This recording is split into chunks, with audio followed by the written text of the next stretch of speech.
Hello friends, I'm Rick Thomas. I'm with my friend Daniel Berger. We're talking all things biblical counseling.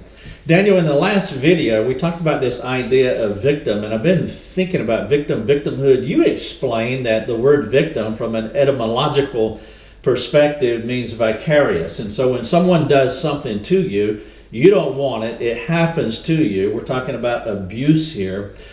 What is really happening with the word victim, the word vicarious, is that we are taking on that sin. And so I was thinking about that if you take on sin vicariously, that's not what we're supposed to do. Christ vicariously takes on our sin and he vanquishes it at the cross. We can't do that. And so when we are abused, and I use the illustration of my father who physically, verbally abused us for a decade and a half of our lives. There were 5 boys. All of us were treated pretty much the same way.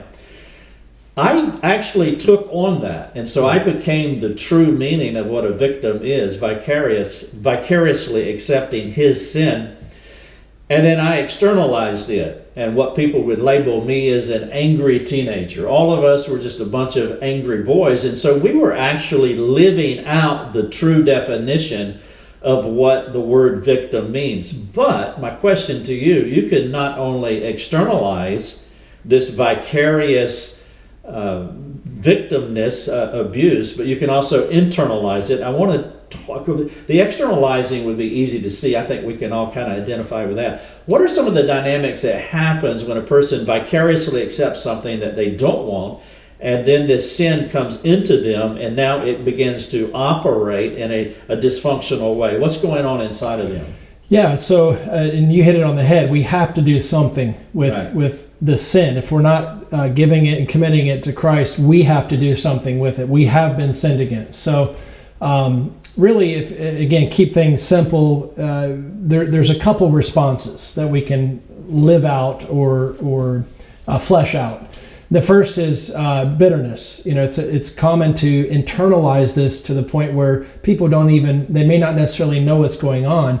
Problem with bitterness is Hebrews 12 says it's like a root, that it grows. So it's the opposite of sanctification, right? Sanctification is progressing us towards Christ.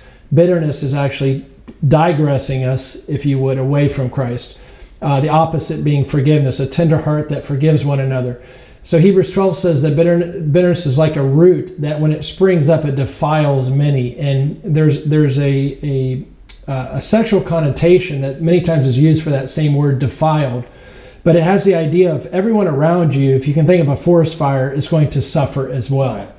And it may not be the lashing out, the anger, the punching, the hitting.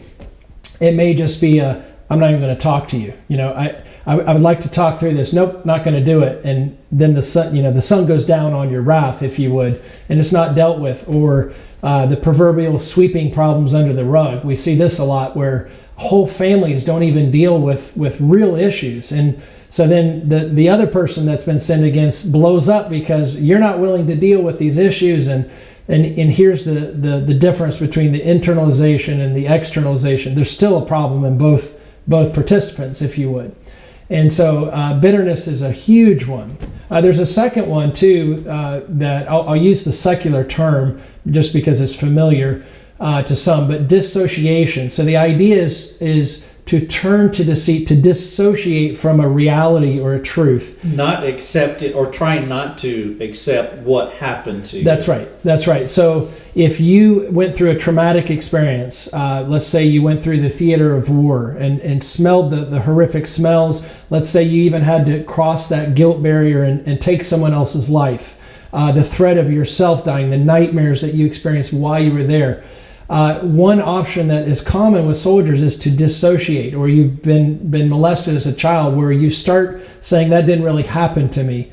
I've actually spoken at conferences where people have come to me and said, I know that I was molested, but I can't even remember who it was now. I mean, I've tried so much to dissociate from it. We do this with memories. We block them. We get rid of them. And the synonym for dissociation is deception? Basically, it's turning to our natural and normal deceit. So Scripture says in Ecclesiastes 9:3, Jeremiah 17:9 as well, and other places, that where we're trying to deceive ourselves. That's right. That's right. We're saying my faith cannot explain what just happened to me. So going to James chapter 1 is a place I often go.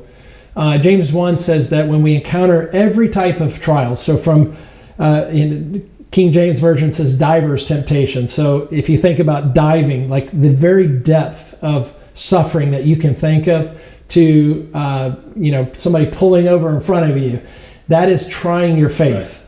So when we go through what we call trauma, abuse, neglect, abandonment, all these different constructs, and we use that word in another video, when we go through these different phenomena in life, we now have to explain it within our worldview. And when we can't, a common way to do that is dissociation, where we start making up our own reality.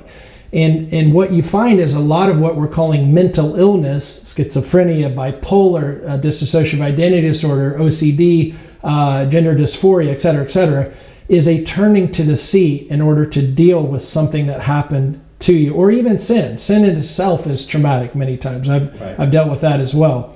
So what they're doing is and again, just like bitterness, it doesn't leave you where it found you. So deceit is going to digress us rather than, as God's holiness progresses us in sanctification. And you can encounter people that are so deluded in their thinking. They may not even have a psychiatric label, but they're so deluded in their thinking that they can't even see in terms of truth anymore. We see this all the time. So a simple illustration, as I was thinking as you were talking, is like if you take a beaker of water, and then the abuser comes and he drops a color in there, and then it discolors the water, and so this person has taken on their sin, and using the word victim, they're vicariously accepting that. But the problem is this person's sin in this beaker, it discolors, and so that creates all kinds of complexity, because our container was never intended to take on the sin of other people. But when we do vicariously, it's going to create complexity. The complexity can be angry, just mad, and this is the way I responded to my father. I was very angry, and not just him. I was angry at anybody who disappointed me. I was virtually angry at, but also bitter. And so now I'm internalizing it, as you were describing, a deep insecurity or fear of man, because I have taken on this identity. This beaker is who I am, and I don't like this, and I'm not like this person over here. And so now people are big and I'm a small. But the problem is there's just all of this complexity, and that's not the solution. Now, we can't talk about this in this video, but I do want to mention the word that we're familiar with, and that is victim blaming. And so you come up to my discolored beaker and you begin to talk about the complexity that's inside the beaker, and you're just abusing me, and you're just insensitive, and you're unkind. Now I realize that some people do that. Right. There are harsh, unkind soul care providers, biblical counselors, that they don't understand it themselves, and so they do not handle the beaker the way that they should. But yet the other extreme of that would be denying the complexity that is in. Is that a fair illustration? Now, we can't get into victim blaming here. Maybe another video we can do that.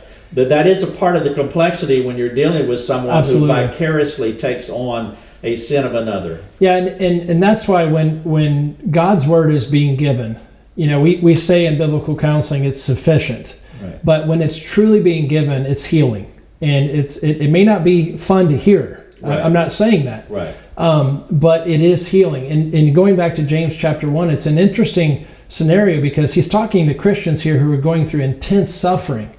And he says to them that if you lack wisdom, to ask of God. But don't do it in a way that is doubting God's wisdom, because then you're trusting in your own wisdom. So what I just mentioned, whether it's bitterness, victimhood, or dissociation, those are ways that we naturally trust in our own wisdom.